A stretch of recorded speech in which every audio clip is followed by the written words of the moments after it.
Olá, bem-vindo a mais um De Olho no Mundo. Meu nome é Jonathan Ribeiro e hoje nós vamos aprender um pouco sobre a história da missão de Deus através das Escrituras. E para isso eu gostaria de te convidar a assistir um pequeno vídeo comigo. Vamos lá?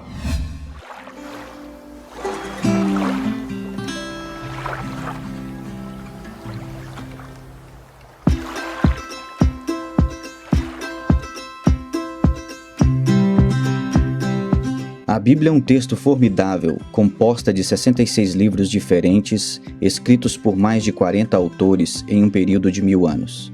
Não é apenas uma compilação de um grupo de histórias diferentes, ou um manual de autoajuda, ou até mesmo um livro devocional.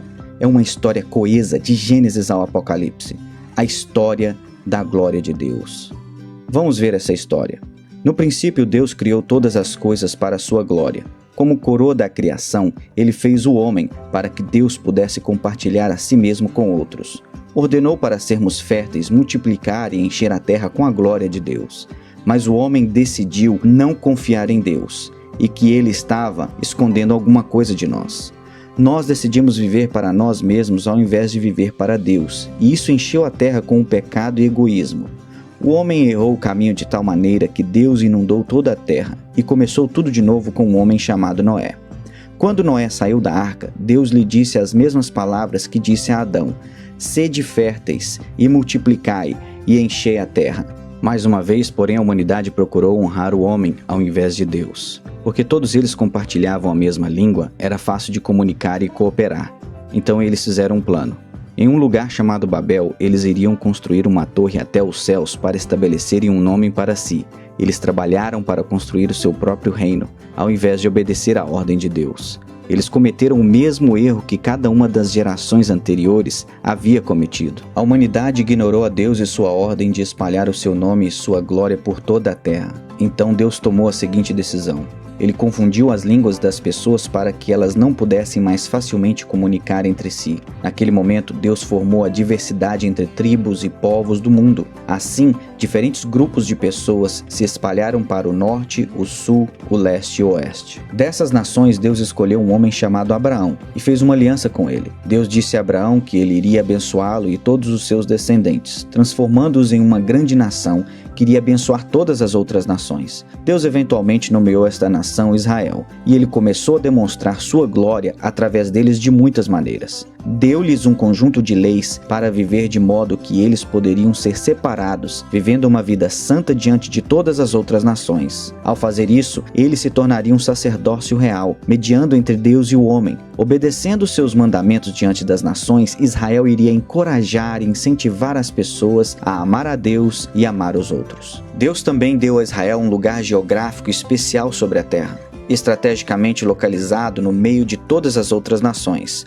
Nessa terra prometida, Israel seria uma luz para todas as nações, mostrando-lhes o caminho para Deus, mesmo na escuridão do mundo. Às vezes Israel vivia este chamado e compreendia bem o desejo de Deus para abençoar todos os povos da terra através deles. Porém, de novo, Israel caía na mesma armadilha que a humanidade, glorificando a si mesmo ao invés de glorificar a Deus. Quando Israel se desviava do caminho, Deus intervinha. Às vezes ele levantou profetas para lembrá-los do seu mandamento de abençoar as nações com as bênçãos que lhes dera. Outras vezes ele disciplinaria seu povo, permitindo-lhes ser levado cativo por outras nações. Independentemente disso, Deus usou Israel mesmo em sua desobediência para engrandecer seu nome entre as nações. Mas tudo isso foi apenas o começo daquilo que Deus tinha planejado. Em todos os seus altos e baixos, Israel cresceu com fome de um Messias prometido, um rei que iria estabelecer um reino eterno que nunca teria fim. Isso, é claro, nos leva a Jesus. Deus enviou seu Filho para a terra por 33 anos para demonstrar dramaticamente o amor do Pai, tanto para judeus como gentios. Ele era da linhagem do rei Davi, mas sua genealogia tinha judeus e gentios. Seus primeiros adoradores foram os sábios, gentios do leste. Anjos proclamaram que sua salvação seria para todos os povos. Até mesmo no dia de sua apresentação como bebê, foi identificado como luz para iluminar as nações. E outra vez Cristo lembrou os seus discípulos que o plano de Deus, desde o início, é abençoar todos os povos. Sua vida exemplificou esta mensagem perfeitamente. Ele ficou furioso quando o templo não estava sendo usado como uma casa de oração para todas as nações. Ele contou parábolas sobre o reino de Deus, dizendo que este reino é para todos os grupos étnicos, e pregava a boa nova para os judeus, gentios, ricos, pobres, educados e iletrados iguais. Jesus serviu cananeus, samaritanos, romanos e gregos. Ele era e é um verdadeiro Messias para todas as nações. Ele viveu uma vida perfeita, morreu uma morte perfeita e levantou-se novamente com uma ressurreição perfeita. Então ele nos mandou: ide, fazei discípulos de todas as nações. As palavras perfeitas para resumir seu ministério. Ele nos disse que este evangelho do reino deve ser proclamado em todo o mundo, em testemunho a todas as etnias, e então virá o fim.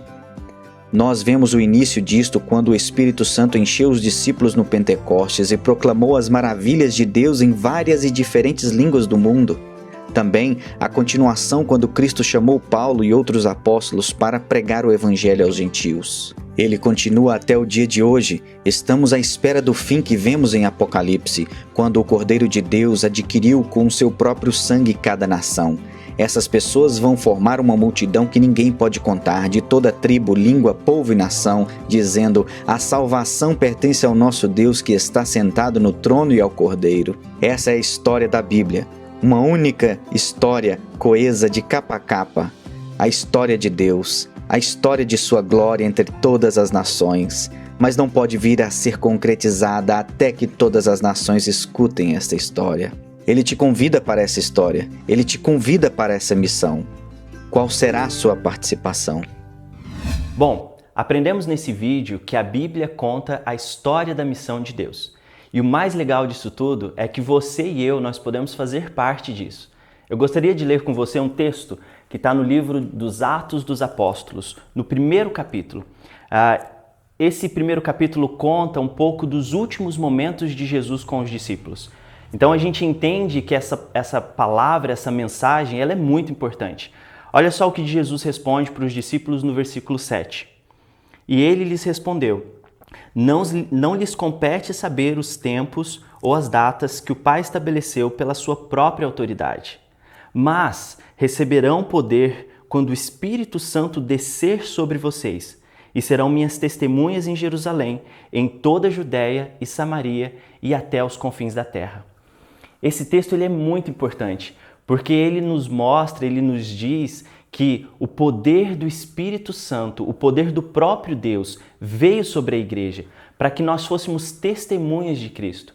E isso nos assegura que a gente pode participar daquilo que Deus está fazendo no mundo, porque nós fomos empoderados pelo Espírito Santo. E eu quero te convidar a fazer parte disso. Envolva-se, leia, aprenda mais sobre missões, porque você também faz parte da história de Deus. E eu quero te convidar a estar com a gente aqui na próxima quinta-feira no nosso canal para mais um De Olho no Mundo. Que Deus te abençoe.